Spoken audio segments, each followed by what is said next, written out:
Study IQ IAS, अब तैयारी हुई अफोर्डेबल। पार्लियामेंट का सेशन तो मॉनसून का चल ही रहा है, ये आप सब जानते होंगे।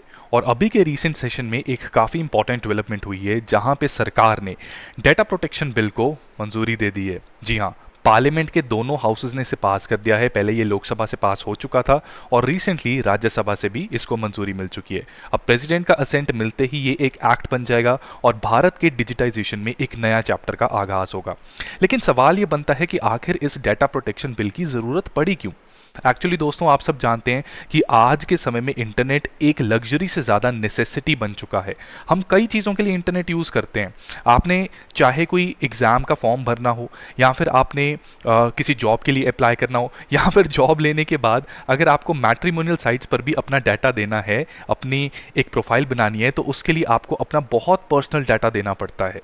Date of birth, time of birth से लेकर अपनी कुंडली तक आप कई बार वहाँ पे अपलोड कर देते हैं। सो इस रीज़न की वजह से बहुत ज़्यादा ज़रूरी है कि जो भी डाटा आप शेयर कर रहे हैं अलग अलग फिड्यूशरीज के साथ, अलग अलग एंटिटीज़ के साथ, वो आपका डाटा प्रोटेक्टेड रहे। अगर वो प्रोटेक्टेड नहीं है तो भारत में डिजिटाइजेशन का सिर्फ एक नाम मात्र का हमारा ऑब्जेक्टिव रह जाएगा। ट्रू लेटर एंड स्पिरिट में उसको एग्जीक्यूट करना, इंप्लीमेंट करना अपने आप में क्वेश्चन मार्क बन सकता है। तो बेसिकली ये बिल काफ़ी ज़्यादा ज़रूरी था और रिसेंटली गवर्नमेंट ने इसको इंट्रोड्यूस करके और पास करवा के एक अच्छा स्टेप लिया है, लेकिन कुछ कंट्रोवर्सीज भी आ रही है। दरअसल हम कोशिश तो ये कर रहे हैं कि इस बिल के थ्रू एक इंडिविजुअल का अपने डाटा के ऊपर कंट्रोल थोड़ा सा इन्हांस हो, लेकिन साथ ही साथ जो लॉ इन्फोर्समेंट का जो अधिकार है कि इस डाटा को, लॉ को इन्फोर्स करने के लिए किस तरह से वो यूज़ कर सकें, इसमें बैलेंस बनाना चाहिए था। लेकिन इसमें कुछ समस्या आ रही है। उस समस्या को डिस्कस करने से पहले आपके साथ एक थोड़ा सा ब्रीफ बैकग्राउंड बताऊंगा कि किस प्रकार से हम डाटा रेगुलेशन की तरफ आगे बढ़ रहे हैं। दोस्तों, ये कहानी स्टार्ट होती है एक्चुअली 2017 से। 2017 में एक लैंडमार्क सुप्रीम कोर्ट की जजमेंट आई थी। जजमेंट आई थी किस केस में? केस का नाम था केएस पुट्टास्वामी केस। ये वही केस है जिसमें राइट टू प्राइवेसी को आर्टिकल 21 का एक एसेंशियल पार्ट माना गया था। ठीक है, बेसिकली आर्टिकल 21 में ऐसे एक्सप्लिसिटली ये मेंशन तो नहीं है, ना ही कॉन्स्टिट्यूशन में राइट टू प्राइवेसी का कहीं एक्सप्लिसिट मेंशन है, लेकिन सुप्रीम कोर्ट, हमारी जुडिशरी ने, न्यायपालिका ने इसकी इंटरप्रिटेशन की कि अगर हमें right to life and right to life with dignity इसको फॉलो करना है तो प्राइवेसी होनी बहुत ज़रूरी है। और जब ये इंटरप्रिटेशन सुप्रीम कोर्ट ने की तो सभी लोगों का ये मानना था कि अगर प्राइवेसी को फंडामेंटल राइट मान लिया गया है तो बहुत जल्द सरकार डेटा प्राइवेसी के ऊपर भी काम करेगी, और वही हुआ। 2017 में BN श्री कृष्णा कमेटी बनी। इनका काम था कि एक ड्राफ्ट डेटा प्रोटेक्शन बिल का ये कंपाइल करें, ठीक है, इसका ड्राफ्ट तैयार करें और जिसको पार्लियामेंट में फिर टेबल किया जाएगा और उसके ऊपर चर्चा होगी और रेगुलर एक्ट जो भी बनता है वो सबके सामने लाया जाएगा। अब 2019 में फाइनली इस ड्राफ्ट को तैयार किया गया और डिस्कशंस चल रही हैं कि क्या क्या डेटा फ्रेमवर्क होना चाहिए, डेटा प्रोटेक्शन का एक फ्रेमवर्क होना चाहिए इंडिया में। 2019 में ये जाके डिस्कशंस जब स्टार्ट हुई तो 4 साल तक कॉरपोरेट्स और कई सारी नॉन गवर्नमेंटल एंटिटीज़ और सरकार के बीच वार्तालाप होता रहा, चर्चा होती रही, तब जाके 2023 में एक फाइनल ड्राफ्ट तैयार हुआ। ये वही ड्राफ्ट है जो 2022 में भी आया था, लेकिन कुछ चीज़ों के चलते इस पे आपत्ति जताई गई थी। दोबारा इसको अभी इंट्रोड्यूस किया गया और बहुत सी प्रोविजन जिन पर आपत्ति जताई गई थी उनको फॉलो कर लिया है। ठीक है, अब 2019 से 2023 तक ये डिस्कशन चल रही थी। बीच में IT रूल्स भी आए। IT रूल्स में क्या किया गया कि आप सब फेसबुक, सोशल मीडिया, इंस्टाग्राम, ये सारी चीज़ें यूज़ करते हैं, तो आपको अगर अपना जीमेल अकाउंट भी बनाना है, आप बहुत सारा डाटा वहाँ पर देते हैं। आप अपनी एज बताते हैं, अपना एड्रेस बताते हैं, अपना डेट ऑफ बर्थ भी बताते हैं, इवन कई कंपनीज में क्या काम करते हैं क्या नहीं करते, काफ़ी कुछ पता लगता है। तो इस डाटा को कैसे रेगुलेट करना है ये IT रूल्स में बताया गया था, but that was very narrow. ठीक है, इसके प्रोविजंस जो थे वो काफ़ी नैरो थे, सिर्फ सोशल मीडिया के साथ ही डील कर रहे थे। अब जो हमारा डाटा है, ना केवल सोशल मीडिया बल्कि जो दूसरी एंटिटीज भी हमारा डाटा कलेक्ट करती हैं, चाहे वो एक शॉपकीपर ही क्यों ना हो। ठीक है, आप सब जानते हैं आजकल हम कोई शॉपिंग भी करते हैं ना, तो बिल देने के बहाने वो क्या कहते हैं कि सर फ़ोन नंबर दे दीजिए अपना। ठीक है, हमने बिल ईमेल करना है, हम ई बिल आपको देंगे, और वो फ़ोन नंबर क्या होता है, वो उनकी परपेचुअल मेमोरी में स्टोर हो जाता है। फिर हालांकि वो उसका यूज़ तो आई होप जुडिशियस ही करते हो कि सेल की कोई इन्फॉर्मेशन आई वो आपको बता दी, ठीक है, कोई मार्केटिंग पर्पस के लिए बता दिया, बट वो डाटा अगर लीक हो जाए तो उसका मिसयूज़ भी एक्चुअली किया जा सकता है, राइट। या अगर उन्होंने मिसयूज़ नहीं भी करना, वो पता होना चाहिए कि आपका फ़ोन नंबर कहाँ कहाँ सर्कुलेट हो रहा है, राइट, क्योंकि गलत जगह सर्कुलेट हो रहा है तो वो तो एक प्रॉब्लम है। तो इसी के चलते फाइनली अब ये बिल ले आया गया है और ये बहुत जल्द एक्ट बनने वाला है, पार्लियामेंट से इसको गो अहेड मिल चुका है। अब स्टार्टिंग में हुआ ये था कि हमने जब ये बिल को ड्राफ्ट करना था तो हमने कहा कि हम यूरोपियन यूनियन को फॉलो करते हैं। यूरोपियन यूनियन के GDPR, general data protection regulations, दुनिया में सबसे स्ट्रिंजेंट रूल्स माने जाते हैं, most stringent and most strict data privacy rules. ठीक है, हमने कहा कि इसको फॉलो करते हैं, कि सबसे स्ट्रिक्ट वाले को फॉलो करेंगे तो धीरे धीरे उसमें फिर इटरेशंस करेंगे ताकि हम इंडियन कंडीशंस को सूट करवा सकें। ठीक है, तो हमने स्टार्टिंग में तो ईयू प्राइवेसी प्रोटेक्शन को फॉलो किया था, लेकिन ग्रेजुअली हमने इसकी कई प्रोविजंस को डाइल्यूट किया, क्योंकि अगर इतना स्ट्रिक्ट कर दोगे तो बहुत से हमारे इंडिया में जो स्टार्टअप इकोसिस्टम है, देखो समझो, अगर आपने कोई नया स्टार्टअप करना है, आपके लिए बहुत ज़रूरी है कि आप अपनी टारगेट ऑडियंस के बारे में जान सकें, टारगेट ऑडियंस का डाटा थोड़ा कलेक्ट कर सकें। ये चीज़ मार्केटिंग में काफ़ी हेल्प करती है। फॉर एग्जाम्पल, मैंने एक प्रोडक्ट स्टार्ट किया, let's say I started a diaper factory. ठीक है, थोड़ा सा फनी है यार, ठीक है, दिमाग में on top of mind, I don't know why मेरे दिमाग में डायपर चल रहा है, तो डायपर फैक्ट्री मैंने खोली। अब मैंने उसकी मार्केटिंग करनी है।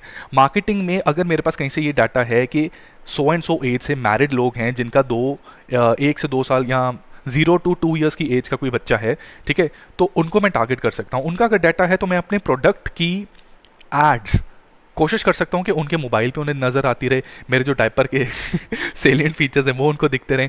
तो इस चीज़ से काफ़ी ज़्यादा मैं फ़ायदा कर सकता हूँ और मेरा अगर स्टार्टअप है उसको बूम मिल सकता है।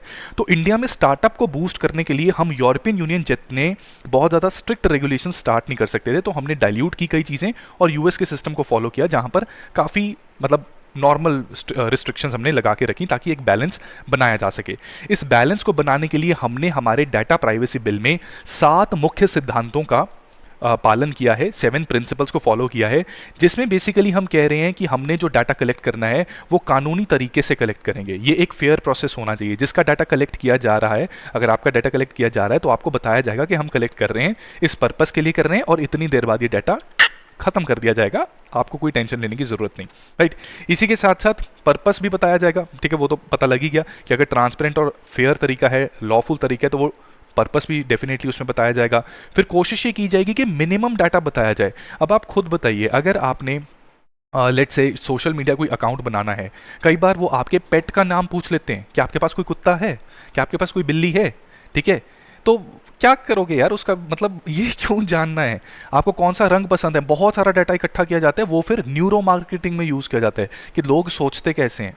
अगर कोई रिसर्च ऐसा हो भी रहा है तो इंसान को पता तो हो कि वो इस रिसर्च का पार्ट बन चुका है, राइट। तो यहाँ पर डाटा के मिनिमल डाटा जिस काम के लिए यूज़ करना है, कि फॉर एग्जांपल अगर किसी शॉपकीपर ने आपको सिर्फ ई बिल देना है तो फिर सिर्फ कॉन्टैक्ट नंबर से भी काम चल सकता है, नाम भी जानने की जरूरत नहीं है, वो बिल में ऑलरेडी है, बस कॉन्टैक्ट नंबर ऐड करो और भेज दो, राइट। तो मिनिमम डाटा, इसी के साथ जो डाटा जा रहा है वो एक्यूरेट हो, क्योंकि पता नहीं होता कि कब कौन सा डाटा यूज़ करना पड़ जाए इंपॉर्टेंट और आपातकालीन स्थिति में। फॉर एग्जांपल गवर्नमेंट ने कोई इमीडिएट इमरजेंसी एक्शन लेना है, अब वहाँ पे उनके पास अगर डाटा किसी के ऊपर रिलाय कर रहे हैं और वो डाटा ही गलत है तो बहुत बड़ी समस्या आ सकती है। और मान लीजिए सरकार किसी डाटा का यूज़ करती है किसी वेलफेयर पॉलिसी को बनाने में और वो ही गलत से बनी हुई है, वो भी एक समस्या है, ठीक है। ये चीज़ें हम इंडियन एक्सप्रेस के एडिटोरियल में भी कई बार एनालिसिस कर चुके हैं कि गलत डाटा से कितना ज़्यादा नुकसान हो जाता है, ठीक है। कॉम्प्रीहेंशन भी मैं करवा चुका हूँ, तो स्टडी आई क्यू के यूट्यूब चैनल पे इंडियन एक्सप्रेस की सीरीज को भी जरूर देखना। अलॉन्ग विद दिस, एक बार डाटा इकट्ठा कर लिया तो वो अनंत काल के लिए स्टोर नहीं होना चाहिए। रिक्वायर्ड पर्पस जब फुलफिल हो जाए उसके बाद प्रोविजन होनी चाहिए कि वो डिलीट कर दें, अगर उसके बाद भी यूज करना है तो जिसका डाटा लिया गया है उसको पता रहे। इसी के साथ रीजनेबल सेफगार्ड होना चाहिए, अनऑथराइज कलेक्शन और अनऑथराइज प्रोसेसिंग अवॉइड करनी चाहिए। कई बार क्या होता है कि ये शॉपकीपर्स भी ना, जैसे एक बार क्या हुआ था, for example you are going to purchase a flat, ठीक है, आपने फ्लैट परचेज किया, आपने फाइनलाइज कर दिया कि हाँ मुझे ये फ्लैट चाहिए और इसके लिए कह दिया कि मैं लोन लूंगा, राइट। अब वो जिस जगह से वो फ्लैट ले रहे हो वो कंपनी आपके डाटा को अलग अलग बैंक्स में बेच देती है, ठीक है, वो सेल कर देते हैं। और फिर क्या होता है, वो बैंक्स फिर, हाँ जी नमस्कार सर, मैं आईसीआईसी बैंक से नेहा बात कर रही हूँ, क्या आप लोन में इंटरेस्टेड हैं, ये सब होता रहता है, ठीक है। तो दैट बिकम्स क्वाइट इरिटेटिंग, आपको दिन में पता नहीं कितने फ़ोन ऐसे आते होंगे, तो दैट इज़ रियली इरिटेटिंग। तो उससे भी हमें मतलब छुटकारा चाहिए, तो हमारा डाटा कहाँ जा रहा है वो हमें पता होना चाहिए। अलॉन्ग विद दिस, जो 7वां सिद्धांत है वो है कि जो भी डाटा प्रोसेस कर रहा है वो एंटिटी, इंडिविजुअल या ऑर्गेनाइजेशन अकाउंटेबल होनी चाहिए। अगर डाटा ब्रीच होता है तो उनकी जिम्मेदारी बनती है कि डैमेज कैसे कंट्रोल करोगे, कंपनसेशन कैसे दोगे, और फाइन अगर बनता है तो वो भी देना पड़ेगा, राइट। अब समस्या क्या है, लग तो देखने में तो सही लग रहा है कि हमारी जिंदगी आसान हो सकती है, लेकिन फिर भी इस डाटा बिल के साथ एक बहुत बड़ी समस्या सभी लोग बता रहे हैं। उस समस्या को बताने से पहले दोस्तों, सबसे पहले आपको बताऊंगा कि अगर आप यूपीएससी आईएएस 2024 को टारगेट कर रहे हैं, तो ये बहुत ज़्यादा इंपॉर्टेंट है कि आप अपनी तैयारी एक स्ट्रक्चर्ड तरीके से करें, ताकि बचे हुए 6-7 महीनों में आप अपनी फाउंडेशन को स्ट्रॉन्ग कर लें। उसके बाद प्रीलिम्स जो कि आयरन गेट है, उसकी कंसोलिडेशन में अपना टाइम इन्वेस्ट करें, प्रीलिम्स को क्लियर करें, फिर मेंस की तैयारी करें और इंटरव्यू में भी फ्लाइंग कलर्स के साथ फर्स्ट अटेम्प्ट में सिलेक्शन इंश्योर करें। अब यहाँ पे बहुत ज़्यादा ज़रूरी है कि लिमिटेड टाइम, देखो आपके पास ना, मैं सही बताऊँ तो 290 डेज़ हैं प्रैक्टिकली, ठीक है। जब 26 मई को आपका प्रोसेस ये स्टार्ट हो जाएगा, अगले साल 26 मई को प्रीलिम्स है। अब इन 290 डेज़ में से 40 डेज़ वैसे ही हम कई बार लो फील करते हैं, कई बार पढ़ नहीं पाते, कंसंट्रेशन नहीं बनती, तो 250 दिन है। इन 250 दिनों में जब तक हम पिन पॉइंटेड चीज़ों की तरफ ध्यान ना देकर इंटरनेट के अलग अलग सोर्सेज में उलझते रहेंगे, तब तक हमारा सिलेबस कंप्लीट नहीं हो सकता। यहाँ पे P2I स्टडी IQ का बैच है, इसकी रेलिवेंस आती है क्योंकि यहाँ के फैकल्टीज़ को पता है कि एग्जाम क्लियर करने के लिए क्या पढ़ना ज़रूरी है, कहाँ से पढ़ना ज़रूरी है, कितना पढ़ना ज़रूरी है और कैसे पढ़ना ज़रूरी है। तो P2I में जब आप एनरोल होते हो तो आपके बेसिक से लेकर टॉप के कॉन्सेप्ट्स क्लियर हो जाते हैं। हैंड रिटन नोट्स में टाइम वेस्ट नहीं करना पड़ता क्योंकि वो भी हम देते हैं। कोई डाउट आता है तो 1-to-1 पर्सनलाइज्ड मेंटरशिप से वो क्लियर हो जाता है। डेली आंसर लिखते हो तो उसकी प्रैक्टिस हो जाती है। एक हफ्ते में किए गए प्रोग्रेस को मॉनिटर करना है तो वीकली टेस्ट आपका हो जाता है, राइट। बहुत से फीचर्स हैं, प्रीलिम्स का क्रैश कोर्स, मेंस का crash course, prelim test series, main test series, physical books की होम डिलीवरी, सब कुछ इसमें मिलेगा दोस्तों। और इंटरव्यू की भी बेस्ट गाइडेंस मिलेगी from selected and retired bureaucrats जो हमारे पैनल का पार्ट है, राइट। सो इस बैच का आप फायदा ले सकते हैं जो कि बहुत जल्द स्टार्ट हो रहा है। 11 अगस्त को ये बैच स्टार्ट हो रहा है, तो समय बहुत ज़्यादा नहीं है। 8 बजे सुबह की क्लासेस रहेंगी। बेस्ट बैच है दोस्तों। सुबह के टाइम पे ना, आपको पता है मेरी भी एफिशिएंसी बहुत स्ट्रांग रहती है, आप भी जल्दी उठ के बहुत अच्छे से कॉन्सेंट्रेशन के साथ सब कुछ मगअप कर सकते हैं। तो 11 अगस्त से स्टार्ट हो रहा है। 11 अगस्त से पहले आप इसमें प्लीज़ एनरोल कर लीजिए, क्योंकि स्टार्टिंग के कुछ दिन ना हम अप्रोच बताते हैं, ओरिएंटेशन होती है। अगर वो अप्रोच गलत हो जाए तो उसमें दिक्कत आ सकती है, फिर कन्फ्यूजन आती है, आउट ऑफ प्लेस इंसान फील करता है। तो 11 अगस्त से पहले आप एनरोल कर लो, ताकि 11 अगस्त तक आपकी बुक्स भी डिस्पैच हो जाएं और डे 1 से आप हमारे बैच के साथ जुड़े रहें। कोर्सेज का प्राइस है 45,000, लेकिन CS लाइव कोड का इस्तेमाल करने से आपको मिलेगा इस पे मैक्सिमम डिस्काउंट। सो 30,000 में आपको एक कोर्स मिल जाएगा by using the code CS live. अगर फर्दर गाइडेंस चाहिए तो इंस्टाग्राम पे मेरे इस चैनल के साथ जुड़िए, और टेलीग्राम पे इस चैनल के साथ, और इंस्टाग्राम पे ये मेरा पर्सनल हैंडल है, यहाँ पर मैं गाइडेंस टाइम टू टाइम देता रहता हूँ। अब आते हैं इस बिल की प्रोविजंस पर, जहाँ से फिर हम समझ पाएंगे कि इसमें मेन मुद्दे क्या क्या हैं। देखो यार, इसमें ना 2 डेफिनेशंस दी गई हैं इस बिल के अंदर। एक कहा गया है डाटा प्रिंसिपल, ठीक है। अब ये स्कूल का प्रिंसिपल नहीं है। डाटा प्रिंसिपल बेसिकली वो इंसान या वो एंटिटी है जिसका डाटा कलेक्ट किया जा रहा है। जैसे मैंने लेट्स से मैंने अकाउंट बनाना है जीमेल का, तो मैंने अपना डाटा दिया कि मेरी एज ये है, मेरा डेट ऑफ बर्थ ये है, मैं इस कंपनी में काम करता हूँ, मुझे अकाउंट बनाना है, तो वो मैं बन गया डाटा प्रिंसिपल। अब लेट्स से जीमेल है, गूगल, ठीक है, ये मेरा डाटा कलेक्ट कर रहा है, ये बन गया डाटा फिड्यूशरी। तो जो डाटा कंट्रोल कर रहा है या कलेक्ट कर रहा है, प्रोसेस कर रहा है, वो बन गया फिड्यूशरी, जो दे रहा है वो बन गया प्रिंसिपल। अब डाटा प्रिंसिपल के कुछ अधिकारों के बारे में यहां पर इस बिल में उल्लेख किया गया है। जैसे कि हमें ये अधिकार होगा कि हम जो हमारी इंफॉर्मेशन प्रोसेस हो रही है, ठीक है, उसके बारे में जानकारी मांग सकते हैं, ठीक है। इसी के साथ साथ अगर कोई गलत इंफॉर्मेशन चली जाती है, फॉर एग्जांपल UIDAI के पास हमारी कोई गलत इंफॉर्मेशन चली गई, तो उसमें प्रावधान होना चाहिए कि उस इंफॉर्मेशन को हम ठीक कर सकें, ठीक है। अलॉन्ग विद दिस, मान लीजिए कि देखिए डाटा तो अनंत काल तक रहेगा, it's always there in the cloud. हम तो क्या है, नश्वर हैं, हम शाश्वत नहीं है। शाश्वत क्या है? डाटा शाश्वत है।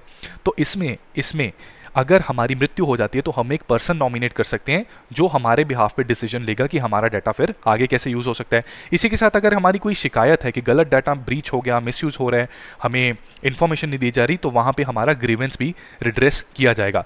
लेकिन इन राइट्स के साथ साथ कुछ ऑब्लिगेशंस भी हैं डाटा प्रिंसिपल्स पर, यानी हम लोगों पर। हमें फॉल्स या फ्रिवलेस कंप्लेंट्स नहीं करनी कि मान लो किसी ने कुछ गलत किया भी नहीं, फिर भी फॉल्स कंप्लेंट कर रहे हैं, तो अगर ऐसा किया उसका जुर्माना भरना पड़ेगा फिर, अगर पता लगा फॉल्स कंप्लेन है। इसी के साथ साथ जब हमने डाटा देना है तो फॉल्स पर्टिकुलर्स नहीं देने, ठीक है, ऐसा कहा जा रहा है। इसमें कुछ प्रोविजंस हैं जिसमें जब डाटा देना है तो फॉल्स प्रोविजंस नहीं देने, ठीक है। तो वो क्या है, आजकल चलता है कि व्हाट एंजल 91 एंड इस तरह के यूज़र नेम, तो लगता तो है कि ये यूज़र नेम अब शायद कम देखने को मिलेंगे, बट येस, आप जो भी अकाउंट बनाएंगे तो फेक अकाउंट शायद इन पे कंट्रोल आ सकता है if this bill becomes act and this act is enforce in letter and spirit, right. इसी के साथ साथ अगर हमने अपनी ड्यूटीज़ का वायलेशन की तो हम पर 10,000 रुपये की पेनल्टी भी लग सकती है, ठीक है। अब ज़्यादा इंपॉर्टेंट है कि जो एंटिटीज़ हमारा डाटा प्रोसेस कर रही हैं उनके ऊपर क्या ऑब्लिगेशंस हैं। उन पर ऑब्लिगेशन ये है कि जब वो हमारा डाटा कलेक्ट करेंगे, किस रीज़न के लिए वो कलेक्ट कर रहे हैं, तो वो हमें बताया जाएगा। एक्यूरेसी और कंप्लीटनेस हमारे डाटा की होगी, गलत डाटा नहीं स्टोर किया जाएगा। इसी के साथ अगर डाटा ब्रीच हो सकता है, किन रीजन से ब्रीच हो सकता है और उन रीजंस को कैसे मिनिमाइज किया जाए, इसकी भरपूर कोशिश होनी चाहिए। ठीक है, they will have to tell कि हम क्या क्या मेजर्स फॉलो कर रहे हैं जिससे कि डाटा ब्रीच ना हो पाए। इन केस डाटा ब्रीच हो जाता है तो एक डाटा प्रोटेक्शन बोर्ड, ये अथॉरिटी बनाई जा रही है जिसके पास ऐसे केसेस जाएंगे, वो इन्वेस्टिगेट करेगी। ठीक है, ग्रीवेंस भी रिड्रेस करेगी, अपील भी उसके सामने की जा सकती है, तो उनको इन्फॉर्म करना पड़ेगा। प्लस जिस इंसान का डाटा ब्रीच हुआ है उसे बताना पड़ेगा। आप खुद सोचिए कितनी बार हमारे यहाँ पे डाटा ब्रीच हो चुका है। ठीक है, रिपीटेड इंसिडेंट्स हो चुके हैं, यूआईडीए का डाटा ब्रीच हो जाता है, ट्विटर का, इंस्टाग्राम का, व्हाट्सएप का भी डाटा ब्रीच हो गया था। अब हो सकता है आपका या मेरा भी डाटा ब्रीच हुआ हो, लेकिन हमें पता ही नहीं। ये बात पता होनी चाहिए। तो यहाँ पे इधर मैंडेटरी कर दिया इस बिल के जरिए कि अगर किसी का डाटा ब्रीच हुआ है तो उस व्यक्ति को बताया जाए ताकि वो नेसेसरी स्टेप्स ले सके अपने डाटा को प्रोटेक्ट करने के लिए, जैसे पासवर्ड और ये सारी चीज़ें चेंज कर सके। ठीक है, तो दिस इज इंपॉर्टेंट, राइट। कई बार डेट ऑफ बर्थ भी लीक हो जाता है, फ़ोन नंबर लीक हो जाता है। अब आप कहोगे कि क्या ही फ़र्क पड़ता है, हमें कौन सा कोई हिटमैन या असैसिनेटर कोई टारगेट कर रहा है, बट नहीं, इसका काफ़ी नुकसान हो सकता है। ठीक है, बहुत से लोग अपना पासवर्ड ना अपनी डेट ऑफ बर्थ के वो कुछ जुगाड़ करके डाल देते हैं, तो वहाँ से काफ़ी वल्नरेबल होता है। तो ये पहले तो ना करो, स्ट्रॉन्ग पासवर्ड रखो, एंड अगर ऐसा होता है तो चेंज कर लेना अपना डाटा, अगर आपको इन्फॉर्म कर दिया जाता है। इसी के साथ अगर पर्सनल डाटा ज़रूरत नहीं है उसकी तो वो डिलीट भी करना पड़ेगा। अगर पर्सनल डाटा को ऑब्टेन करने का पर्पस कंप्लीट हो गया, you will have to delete it. अगर कोई फिड्यूशरी, अगर अब कोई एंटिटी इन सेलिएंट प्रोविजंस को, सेलिएंट ऑब्लिगेशंस को फॉलो नहीं करती तो उसको क्या करना पड़ेगा, फाइन देना पड़ेगा। फाइन बहुत हैवी रखा गया है दोस्तों इस बिल में। सबसे इंपॉर्टेंट और इंटरेस्टिंग चीज़ यही है कि इसमें फाइन 200 करोड़ तक का डाल रखा गया है कि अगर कुछ गलती होती है, डिपेंडिंग अपॉन उसकी इंटेंसिटी कितनी है। पता लगता है कि अगर बहुत ज़्यादा लैप्सेस थे, अगर किसी के डाटा सिक्योरिटी में, किसी एंटिटी के डाटा सिक्योरिटी से, मान लीजिए कू, ठीक है, ट्विटर की तरह इंडिया ने कू बनाया है, अब कू का डाटा ब्रीच हो गया। ठीक है, अगर ये डाटा ब्रीच होता है और पता लगता है कि इन्होंने मजाक समझा था डाटा सिक्योरिटी को, तो उस केस में हो सकता है 200 करोड़ का जुर्माना भरना पड़ सके, राइट। खासकर उस केस में जहां पर बच्चे इस तरह का डाटा यूज कर रहे हैं और उनकी सिक्योरिटी कॉम्प्रोमाइज होती है। ठीक है, आपको पता है पॉक्सो, सेक्सुअल ऑफेंडर्स बहुत ज़्यादा खतरनाक एंटिटी होती हैं, तो बच्चों को प्रोटेक्ट करना काफ़ी ज़्यादा ज़रूरी है। इसी के साथ साथ अगर सिक्योरिटी मेजर नहीं होते तो 250 करोड़ तक का भी फाइन जा सकता है अगर डाटा ब्रीच रिपीटेडली होता जा रहा है, राइट। अब यहाँ पर एक बहुत बड़ा कंसर्न ये है कि जहां प्राइवेट एंटिटीज को तो अपनी पूरी ऑब्लिगेशंस माननी पड़ेगी, सरकार की एंटिटीज को यहां पर कुछ छूट दी गई है। सबसे पहले जो हमारा डाटा प्रोटेक्शन अथॉरिटी है इंडिया की, इसमें सरकार का अच्छा खासा इन्फ्लुएंस रहेगा। यानी कि जो की एनफोर्सर होगा डाटा प्राइवेसी के लॉ का, वहां पर जो अपॉइंटमेंट्स की जाएंगी वो केंद्र सरकार द्वारा की जा रही हैं। तो यहां पर जानकार ये मान रहे हैं कि केंद्र सरकार काफी ज्यादा इन्फ्लुएंस कर सकती है। पता लगे कि एक बहुत क्रिटिकल डाटा ब्रीच हुआ था, लेकिन मान लीजिए उस फिडुशरी के फ्रेंड्स, रूलिंग गवर्नमेंट के भी फ्रेंड्स हैं, तो उनको प्रोटेक्ट कर लिया जाएगा। ठीक है, थोड़ा बहुत मुआवजा दे दिया जाएगा और एक आई वॉश केस बना सकते हैं, लेकिन जो लेटर एंड स्पिरिट में फॉलो होना चाहिए था लॉ, वो नहीं हो रहा। तो ये एक सबसे बड़ा कंसर्न है। दूसरा कंसर्न ये है कि गवर्नमेंट, सेंट्रल गवर्नमेंट, ये बाईपास कर सकती है सिटीजन्स का कंसेंट लेना when they are collecting data. आप जानते हैं कि गवर्नमेंट या उसकी कई एंटिटीज हैं हमारा डाटा कलेक्ट करती हैं। आप आईआरसीटीसी पे जब ट्रेन की टिकट बुक करते हैं, आप अपना बहुत सारा डाटा बताते हैं, वहां से आपका एड्रेस, आपका रिलीजन, ठीक है, आपकी एज, ये सारी चीजें पता लग जाती हैं। ठीक है, इनके बारे में जाना जा सकता है, आप किस रीजन को बिलोंग करते हैं, फ्रीक्वेंटली किन 2 जगहों पे ट्रैवल करते हैं। ठीक है, तो यहाँ से काफ़ी सारी इन्फॉर्मेशन दी जाती है, राइट। अब तो जहाँ पे कंसेंट आपका बनता है वहाँ तो ठीक है, आप डाटा दे रहे हैं, आपको सर्विस चाहिए तो ठीक है, लेकिन कई जगह पे ऐसे है जहाँ पे गवर्नमेंट बिना कंसेंट के भी सिटीजन का डाटा ले सकती है, राइट। इसी के साथ कोई भी इंस्ट्रूमेंटैलिटी अगर स्टेट की है, यानी कि सरकार की कोई भी एक एजेंसी है, चाहे वो लॉ इन्फोर्समेंट एजेंसी हो या कोई और एजेंसी हो, तो उसको एडवर्स कॉन्सिक्वेंसेज नहीं झेलने पड़ेंगे in case of certain data breaches, right. तो यहां पर कहा जाता है कि ये पर्पस हमारा कब फुलफिल होगा, अगर इन केस हम नेशनल सिक्योरिटी पे कोई खतरा है, फॉरेन गवर्नमेंट्स के साथ रिलेशंस का कोई मामला आ गया है, या फिर पब्लिक ऑर्डर अगर हमें मेंटेन करना है, राइट। तो इसमें ये कहा जा रहा है कि सरकार और प्राइवेट एंटिटी को एक लेवल प्लेइंग फील्ड पे रखना चाहिए था, और सरकार को भी उत्तरदायित्व या उसको जवाबदेही उसकी बनानी चाहिए थी, अकाउंटेबिलिटी उसकी बनानी चाहिए थी कि अगर उससे डाटा ब्रीच होता है तो क्या होगा उस केस में। और अगर सरकार डाटा कलेक्ट करती है तो वो सिटीजन्स की रजामंदी के साथ होना चाहिए। लेकिन यहां पर राज्यसभा में जब डिस्कशन चल रही थी तो माननीय मंत्री अश्वनी वैष्णव, उन्होंने कहा कि यार आप बताइए कि अगर डिजास्टर मैनेजमेंट हो रहा है, हमें एक डाटा निकालना है कि कितने लोग, ठीक है, जगह में एक रीजन में डिजास्टर इन्फेक्टेड रीजन है, वहां पे हेड काउंट निकालना है, तो क्या हम परमिशन लेने की वेट करेंगे या इमीडिएटली हमें एक्ट करना पड़ेगा? या फिर मान लीजिए नेशनल सिक्योरिटी पे खतरा है और आप सब जानते हैं कि आज की डेट में पुलिस भी मोबाइल नंबर से केसेस को ऐसे चुटकियों में सॉल्व कर देती है। तो वहाँ पे अगर कोई क्रिमिनल क्राइम करके भागा, टेररिज्म करके भागा है, तो मोबाइल फ़ोन के जरिए उसका डाटा निकाला जा सकता है, ट्रेस किया जा सकता है कि वो कहाँ से कहाँ ट्रैवल कर रहा है। तो क्या हम परमिशन की वेट करेंगे? ठीक है, तो सरकार और माननीय मंत्री अपनी जगह गलत नहीं है, बिल्कुल सही कह रहे हैं। ठीक है, बिल्कुल सही कह रहे हैं। पब्लिक ऑर्डर मेंटेन करने के लिए भी कई बार ऐसा होता है कि कुछ मैसेजेस, गलत मैसेजेस अफवाहों की फॉर्म में जाते हैं और दंगे करवा देते हैं। तो यहाँ पर भी सरकार को अगर वो इंश्योर करने के पब्लिक ऑर्डर मेंटेन्ड है तो वहाँ पे भी क्विक डिसीजन चाहिए। तो अगर डाटा और कंसेंट ऑब्टेन करने पे लगे रहेंगे तो कैसे बात बनेगी? ठीक है, तो यहाँ पर इस तरह से सरकार ने जस्टिफाई किया है। लेकिन ओपोनेंट्स अभी भी कह रहे हैं कि यार आप ईयू से शुरू हुए थे, जो सिटीजन फ्रेंडली डाटा रूल्स बना रही है और बहुत स्ट्रिक्ट डाटा रखा हुआ है उसने फिड्यूशरीज के लिए, यहाँ से निकल के आप चाइनीज मॉडल फॉलो कर रहे हो। चाइना में आप सब जानते हैं कि ज़्यादातर जो एंटिटीज़ हैं वो पब्लिक सेक्टर अंडरटेकिंग्स है, सरकार का उसके ऊपर कंट्रोल है और चाइनीज़ गवर्नमेंट बेसिकली किसी का भी डाटा कैसे भी कलेक्ट कर सकती है। ठीक है, तो वो कह रहे हैं कि इंडिया वहाँ पे जा रहा है, बट रियलिटी ये है कि इस बिल की फेवर में भी बहुत सी बातें हैं और उसको हम इग्नोर नहीं कर सकते। ठीक है, नो डाउट ये कॉज ऑफ कंसर्न डेफिनेटली है। फेवर वाले कह रहे हैं कि इस डाटा में जो प्रावधान दिए गए हैं वो बहुत ज़्यादा स्ट्रिक्ट नहीं रखे गए, तो उसमें एक इनोवेशन और डाटा प्रोटेक्शन को बैलेंस करने का एक प्रावधान है। ठीक है, डाटा प्रोटेक्शन भी बैलेंस हो रही है और इनोवेशन भी प्रमोट हो रही है। सरकार की बात को अभी जरा साइड पे रखते हैं, जो सरकार की एग्जाम्पशन है उसको साइड पे रखते हैं, लेकिन दोनों चीज़ें हो रही हैं। ठीक है, कि अगर आप ठीक से अपना डाटा प्रोटेक्ट कर पा रहे हो और डाटा इंश्योर कर रहे हो कि ब्रीच नहीं हो रहे तो अच्छी बात है। ठीक है, आप कलेक्ट भी कर सकते हैं, स्टोर भी कर सकते हैं, प्रोसेस भी कर सकते हैं, बस उसको सिक्योर रखना आपका काम है, आपकी जिम्मेदारी है। तो इनोवेशन इससे प्रमोट होगी। इसी के साथ जब हमें एज एन इंडिविजुअल, आप खुद बताओ, जब आपको पता होगा कि आपका डाटा इस पर्पज़ के लिए यूज़ हो रहा है, इतनी देर बाद डिलीट हो जाएगा और मिसयूज़ नहीं होगा, अच्छा खासा मैकेनिज्म है, तो आप भी संकोच नहीं करेंगे अपना डाटा शेयर करने में। कई बार मुझे बड़ा डर लगता है यार, मैं कई बार किसी शॉप पे जाता हूँ, वो कहते हैं सर कॉन्टैक्ट नंबर प्लीज़, मुझे डर लगता है कि ये नंबर मेरा पता नहीं कहाँ चला जाएगा। ठीक है, तो इस वजह से जब पता होगा कि हमारा ये मिसयूज़ नहीं होगा, ब्रीच नहीं होगा, तो हम देने से हिचकिचाएंगे नहीं।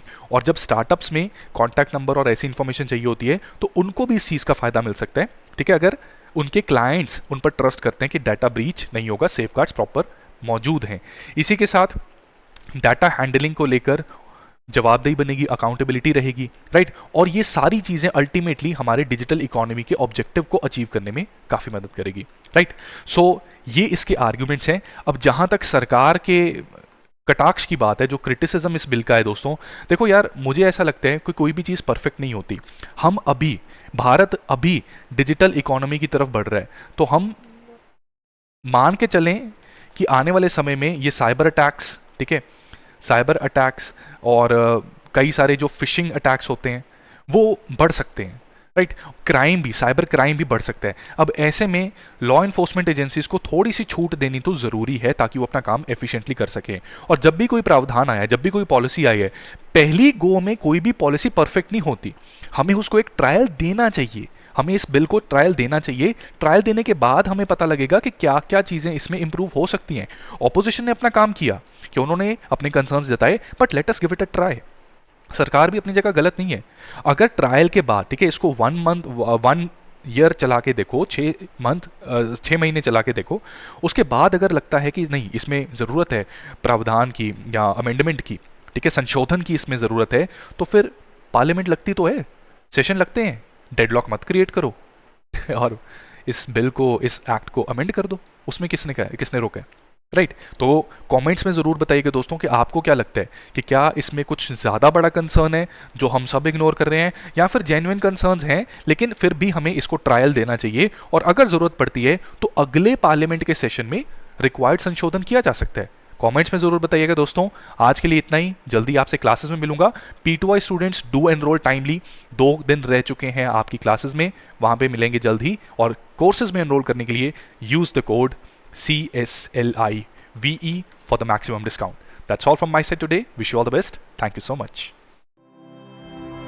Study IQ IAS, अब तैयारी हुई अफोर्डेबल।